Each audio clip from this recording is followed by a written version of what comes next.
seeking ways to tame the Colorado through the engineering skills of the Bureau of Reclamation. But with 7 states disputing how much of the river's water each could claim, construction of a dam, any dam, was only a dream. But in 1921, Secretary of Commerce Herbert Hoover joined representatives from the 7 states to seek out a solution to equal water rights. Hoover proposed to simply divide the area into a lower and upper basin and leave further negotiations to the states within those basins. This compromise paved the way for the Boulder Canyon project to be constructed. And in 1931, the structure that would one day bear Hoover's name began with an explosion. Not only of black powder and dynamite, but one of human tenacity and ingenuity. It was the largest single contract awarded to that time by the federal government. It took the combined resources of 6 companies, forged into a single contracting entity, to undertake the mammoth project. But before the first shovel of earth could be removed, the Colorado River had to be diverted from its timeless path. The key was to cut 2 tunnels through the canyon walls on each side of the river, each 56 feet in diameter and approximately 4,000 feet long. The 4 tunnels took 2 years to complete.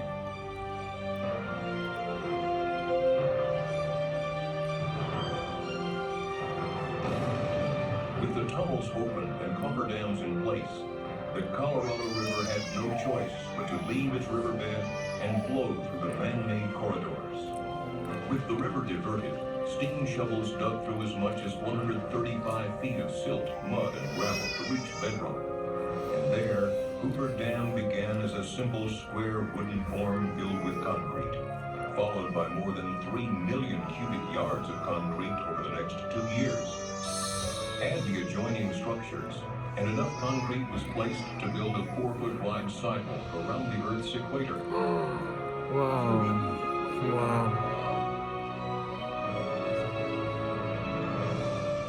Heat from the setting concrete was predicted to take more than 100 years to cool, but engineers fashioned 1-inch steel pipe inside each concrete block before it was poured.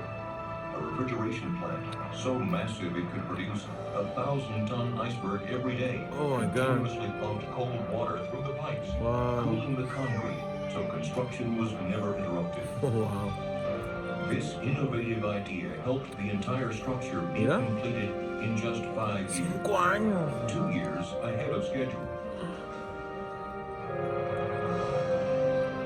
Hoover Dam was built with 5 million barrels of cement, 18 million pounds of structural steel, 21 million pounds of gates and valves, and 840 miles of pipe.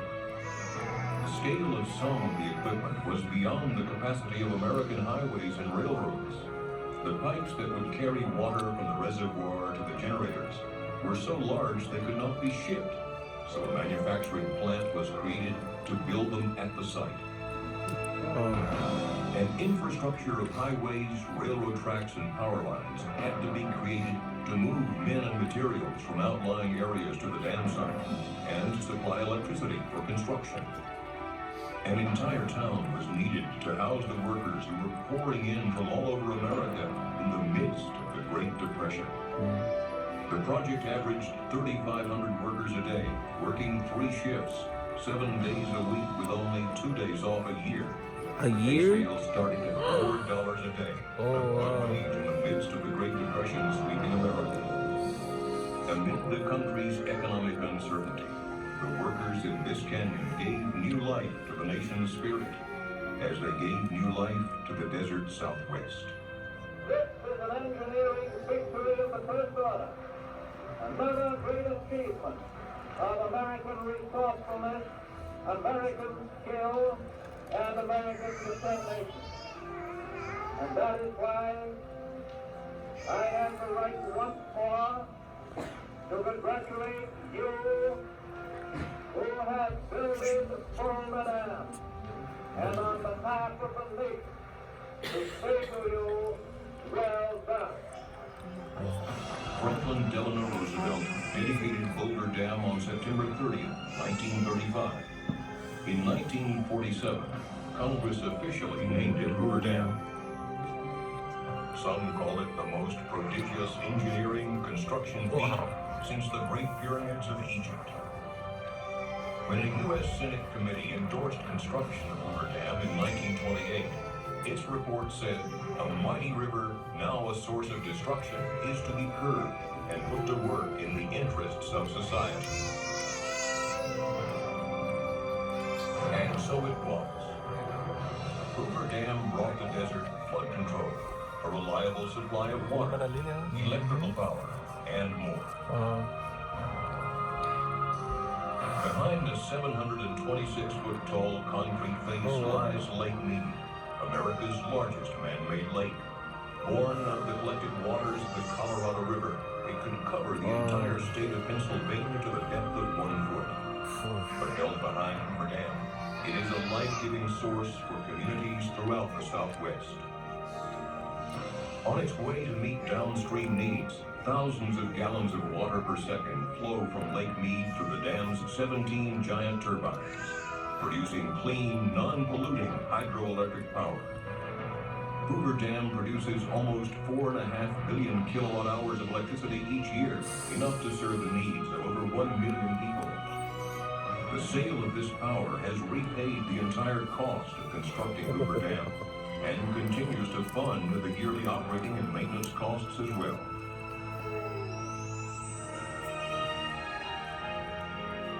Hoover Dam helped ensure a future for the communities that settled along the river and the low, flat valleys of Southern California and Southwest Arizona.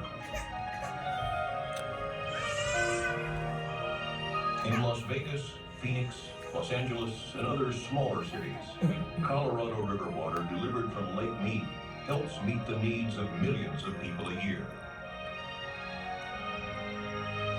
Hoover Dam and other dams along the Colorado River contain the floodwaters spawned each spring by melting snows, and from their reservoirs flows an assured and reliable water supply for water users throughout the basin. Combined with the warm climate and rich soils of the lower Colorado River basin, water from Lake Mead has created some of the most productive farmland in the country. Farms in Arizona, Southern California, and Mexico, irrigated by these controlled flows, produce over $1 billion worth of vegetables and fruits throughout the year for dinner tables across the nation. The clear reservoirs and controlled river stretches resulting from construction of Hoover and other dams have created year-round recreational opportunities at the National Park Service's Lake Mead Recreation Area and other locations along the Colorado River. Hoover Dam first helped create and now helps sustain the high quality of life enjoyed by millions of people in the desert Southwest. At Hoover Dam and its other projects throughout the West, the Bureau of Reclamation is focused on efficient, effective, environmentally sensitive water resources management to help ensure our limited water supplies can meet the needs of all who depend on them. Wherever the system delivers water, life flourishes.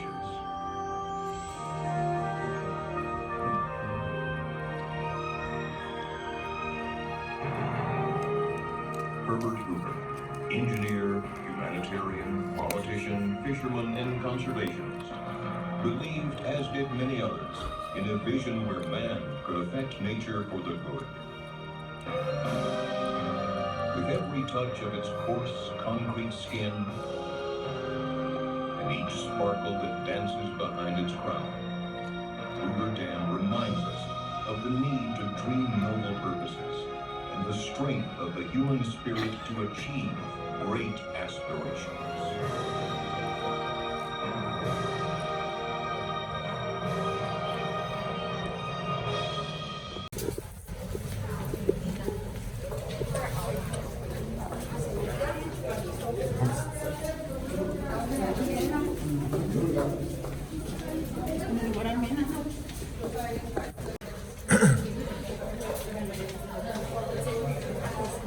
No, la vez pasada la vimos aquí abajo.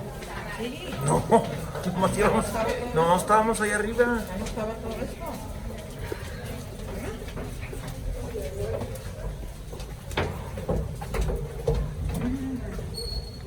Y mira. ¿Sí? Mira, mira, mira, mira.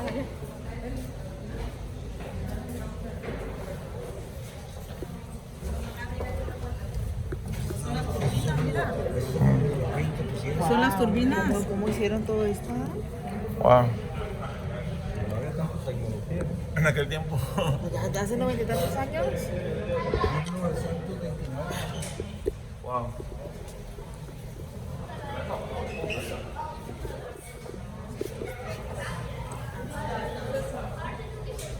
Steel pin.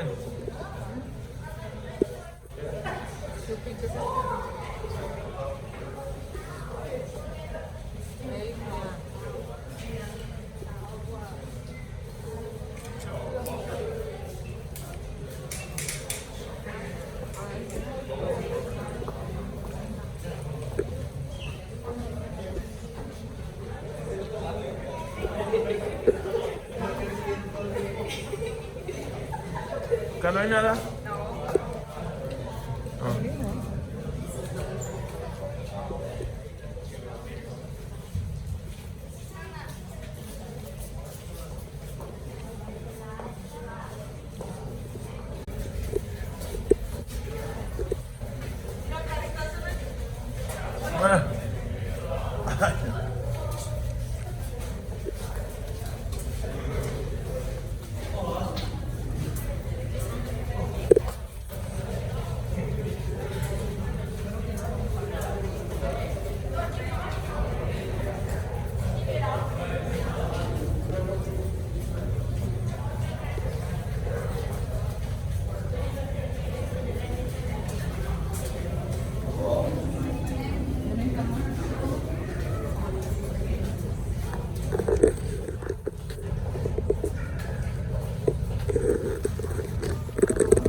Las turbinas.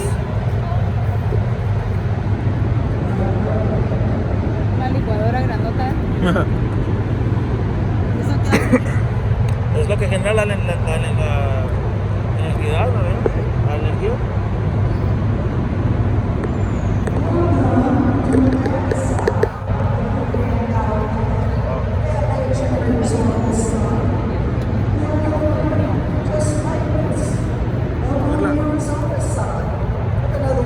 Generators for a total of 17 generators in here. The lights that you see on top of each generator, if the line is lit, that just means the generator is in operation. Each one of these generators that you see is actually 7 feet tall. What you're going to see in the top 30 feet. There's another 40-feet generator on the floor. Now one generator at maximum output produces 130 megawatts an hour. Simply put, that's the power of 65,000 homes. If all 17 generators run at the same time, the whole plant produces 2,080 megawatts. Or enough power for 1.3 million homes. So how do we make that power? Well, the winners come from the pit stops. You just saw those pit stops down below. Then it gets a process type turn about 40 miles an hour, 70 kilometers an hour. So what it comes in is we spin that turbine, that in turn spins a 65-foot long steel shaft. Now if you look at the center generator N1, which stands for Nevada 1, take a look in the center there and you see an opening of the body. Behind that light you see that shaft that is spinning. So what it comes in is going to spin that turbine, that in turn spins the shaft, that in turn spins the rotor. Now if you want to know what a rotor looks like, you're in luck, because you do have a rotor out for maintenance. There's that big piece of machinery down there, looks like the spokes of a wheel, with an axle sticking out of it, that is your rotor. you only see part of a rotor. You see, when that rotor is fully assembled, there's 7,000 metal plates attached to that armature. Attached to those 7,000 metal plates are 40 giant electromagnets. And those are kitchen magnets. Each magnet weighs 4 tons, 8,000 pounds apiece. And there are 40 of them. Now that whole rotor with the 40 electromagnets spins inside a coil wire all the way around. 5 miles of copper wire in each generator. So you spin electromagnets past the copper wire, that's how your electricity is created. Now they took that rotor out of generator in Nevada 3 just a couple months ago. It normally sits inside that red covering inside the generator. So you're probably wondering, okay, how to get a rotor out of the generator. We use what's known as bridge cranes. We have 4 bridge cranes here today on your side. If you look up at the ceiling, you make a machine with the American flag in your front, that is the first bridge crane. If you look further down the room, almost to the end, you see the second bridge crane. We have 2 more bridge cranes over on the Arizona side. But one bridge crane alone has lift capacity of 300 tons. 300 tons, how much is that? Well, let me just give you a visual. The Statue of Liberty in New York, that weighs 225 tons. So one crane alone could the Statue of Liberty all by itself. Now I'm talking about the real Statue of Liberty, not that fake one Las Vegas Strip. So one crane alone could the Statue of Liberty all by itself. Now that is not enough for what we need here today. As you see that rotor right there, when it's fully assembled, weighs 580 tons. So how do we lift up a rotor? Well, we use both bridge cranes. As you can see, these bridge cranes run on tracks the whole length of this room.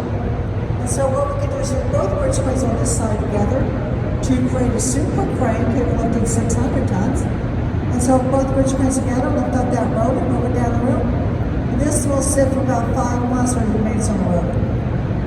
And when they get done with that maintenance, they'll pick that rotor back up, move it back down the room, set right back inside that generator. Okay, so you came to see a Hoover Dam. So I want everybody turn around, take a look at this big concrete wall behind you. We're on this side, big concrete wall to my right. So you see that big concrete wall right there, big concrete wall? That's not the dam. That is a big concrete wall. Out of 4 feet down that wall is the dam. Oh, wow. Look at this level, it's 450 feet thick. However, down the very base of the dam is 660 feet thick. Wow. So just to give you an idea how thick the dam is at the base, take a look at that wall again, and then turn around and take a look at the wall at the part of the ground. The length of this room is 650 feet. So you'd add 10 feet or 3 meters to length of this room, fill with 5, because that's how big the dam is at the base. Está así de ancha la pared de Hoover Dam, así de ancha. Alright, well that ends my presentation here at this level. Just want to wait till I get to the front of the room. You know, lead you back down to the elevator. We'll go to the next stop and then see the exhibits and the observation deck. On the observation deck, donde puedes caminar y para afuera. La pared de la presa está a lo ancho de este cuarto. 660 pies de ancho.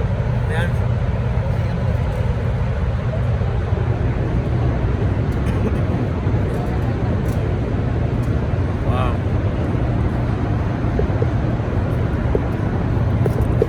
Amazing.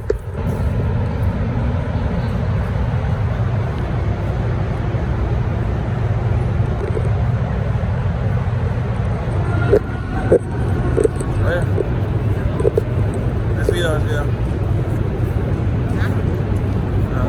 Toma fotos. Bajo el nivel,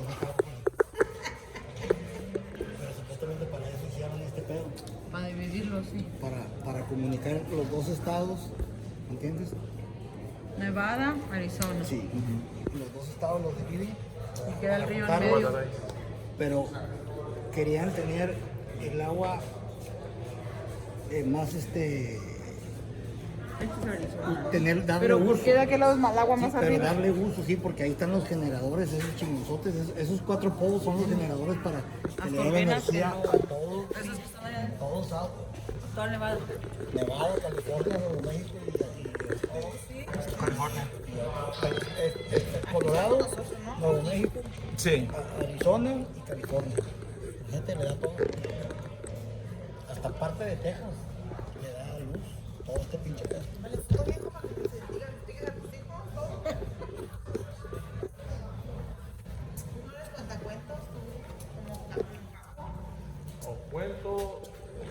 O haga dinero.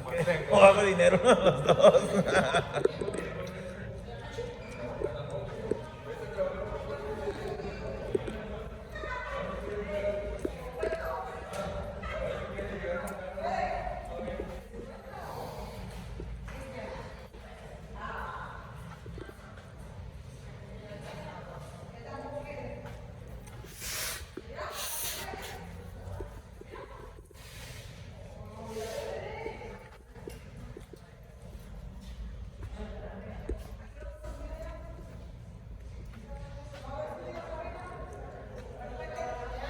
Tenemos que salir para afuera y caminar hacia allá, hacia la guardarraya. ¿Eh? ¿Cuál voz, Esmeralda? ¿Qué voz? No, no, aquí se camina la guardarraya. ¿Qué? Esperando el bus. ¿El bus para qué? No que me van a llevar en un No, no, el tour. Turas, diferente al bus. Ya, desde aquí ya. Ya. En el camión. No, esta salió con ganas, mira. ¿Tú la tomaste ahorita? No, pues yo. No, pues yo.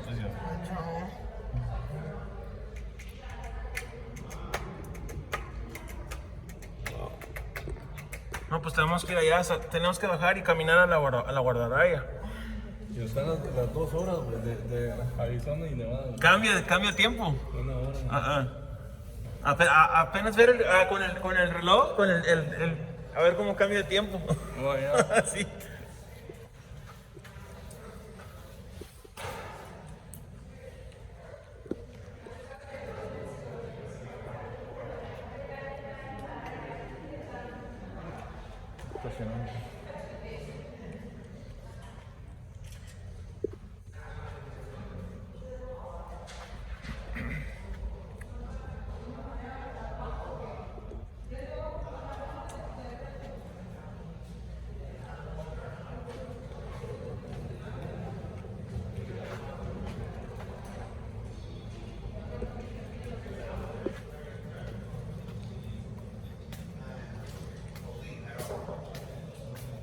Vamos a dejar darle un video de voladita, voy a grabar de volada.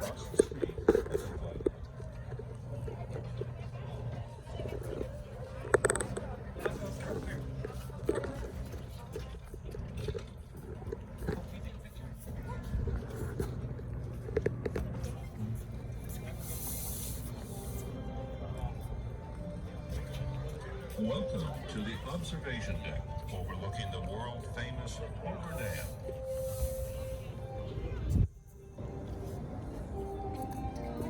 From here, you get a spectacular panoramic view of Lake Mead, the dam, the Colorado River, and the bypass bridge.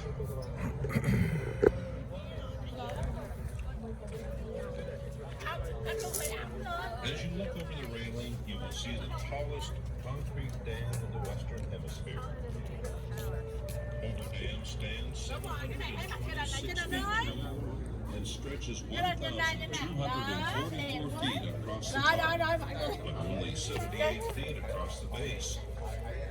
It looks somewhat like an upside-down pyramid.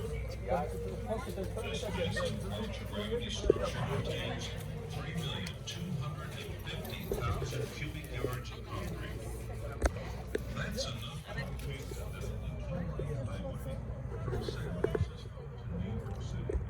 The thickness of the highway is nearly 80 feet, but as the dam expands towards the base, it reaches 660 feet, nearly as thick as an S-2.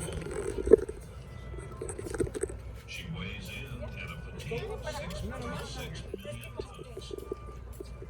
Es que tenemos que estar bien así. Behind the dam, you can see Lake Mead, the largest man-made reservoir in the United States. It has a storage capacity of 9 1.2 trillion gallons of water. ¿Quieres una foto o qué?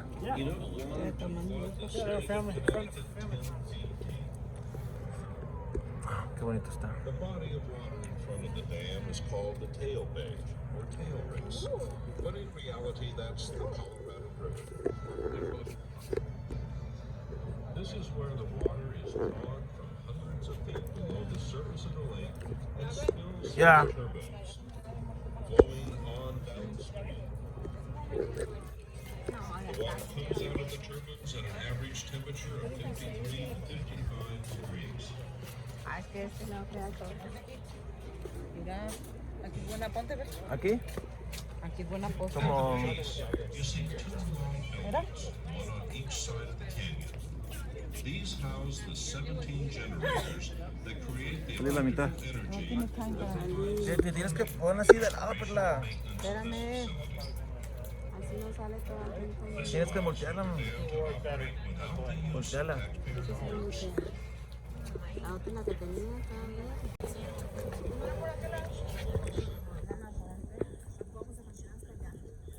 ¿Aquí se la guardará ella? Ah, cómo se ve aquí arriba.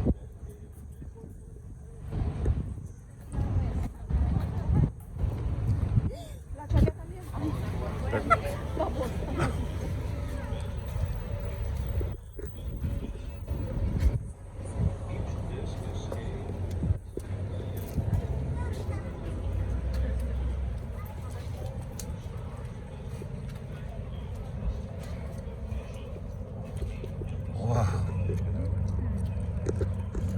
Dale, aquí no hay sol, mira, a ver. Dale bien. Dale, aquí se da bien, saldría bien. Pónganse.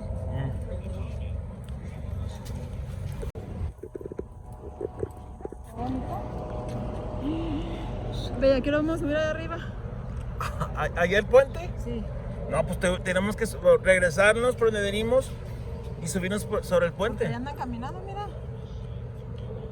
Es que ese es el Scenic Overlook. Vamos. Pero tenemos que subirnos en el carro. Para allá arriba.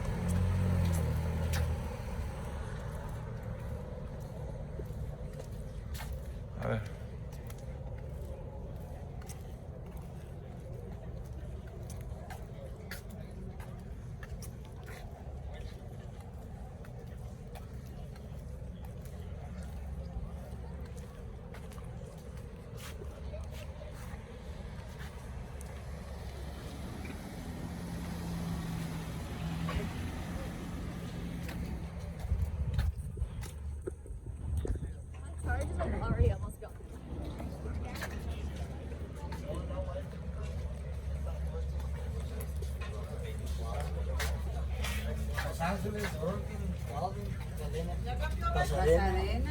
No ha cambiado el tiempo. South Sierra Power Company, Mira, Los ¿a qué hora Ángeles se queda Gas, esa electricidad?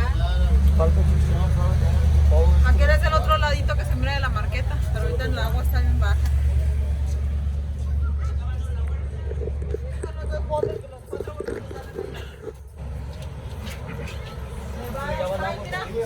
¿Viste la Nevada Time ya Pues, cambió? ¿no ha cambiado? Sigue 2.46. ¿Dónde? No, I thought that the time was gonna change. Porque ya está el otro reloj. Este reloj tira allá porque te cambia ya. Oh, ahí es el reloj. Oh, estamos en Nevada, allá es Arizona.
I want to see the time changes. That's so funny. Trying to see the time change. Yeah, I'm trying to see the changes. Yeah. Yeah.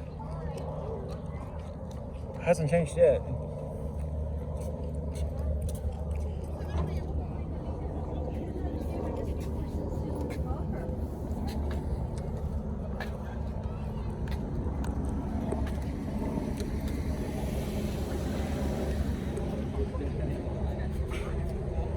¿El tiempo no ha cambiado? Sigue siendo 2:49.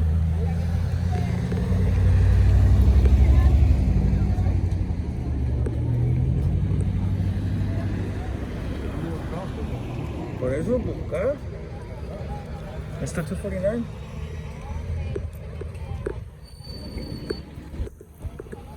$2.50. Maybe it takes a while for it to adjust. ¿Van a querer caminar al otro lado? Okay.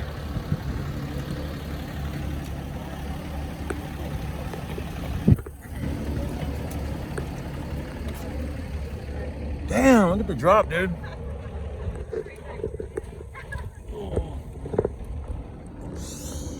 Ay, aquí está muy seco, ¿no? Mira, sí.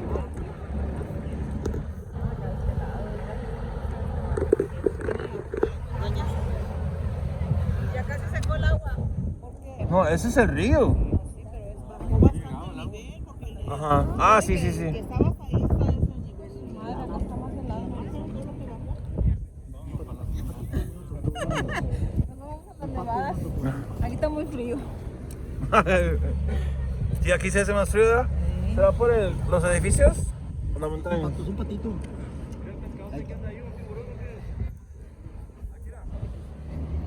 Uy.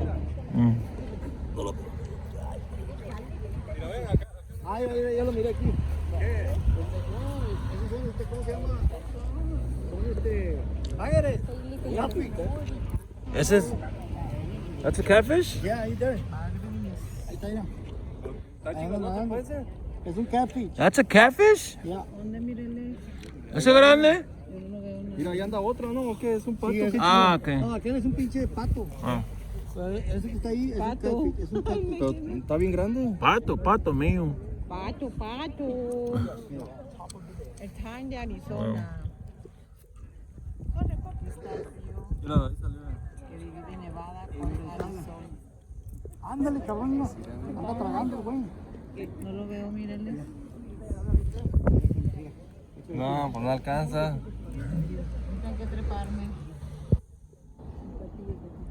¿No lo miras, vieja? No, tampoco ¿No lo lo miras? mira. Ahí está el corte. Ahí está, mira. No miramos nada. Un pescado. Ah, No te mira. creas, nos está vacilando. Anda otro ahí, mira. Pegado, mira. No te creas. hermano, Mira, ahí andan los dos, mira. nos están vacilando. Ah, ya, ¿Ya viste los dos?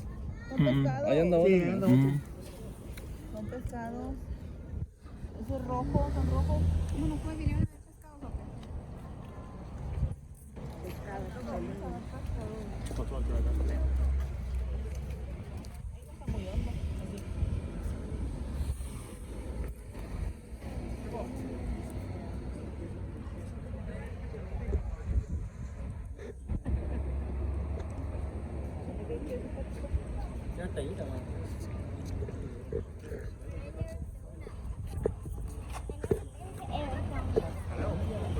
First time.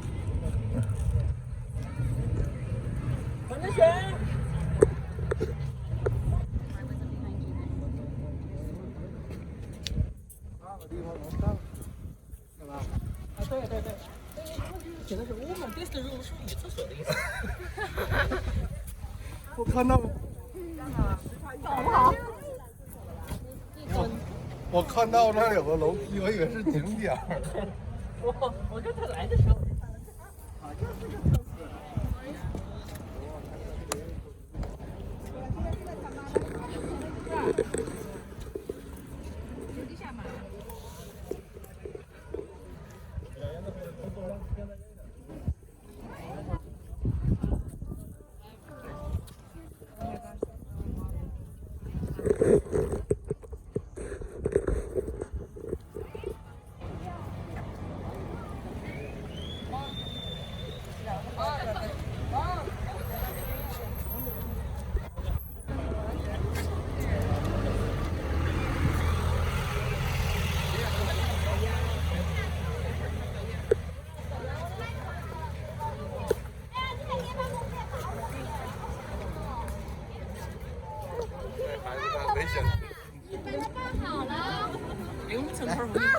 Caiga, págame.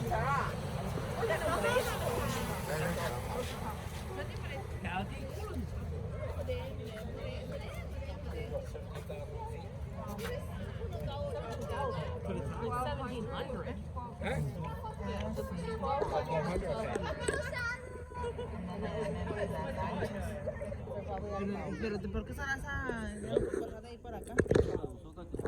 Por las turbinas y todo eso. Wow. Mira. Nuestro animal la fiesta, ¿no? Creo que se vaya por el bosque que según hermana. Es una piedra, ¿no? Un animal. Mira, andan allá en un barco, mira, ¿ya lo viste? Andan dos. ¿Cómo se pueden meter ahí? ¿Han de ser del mismo gobierno? ¿O los que trabajan aquí? Y estos son propiedades federales. Oye.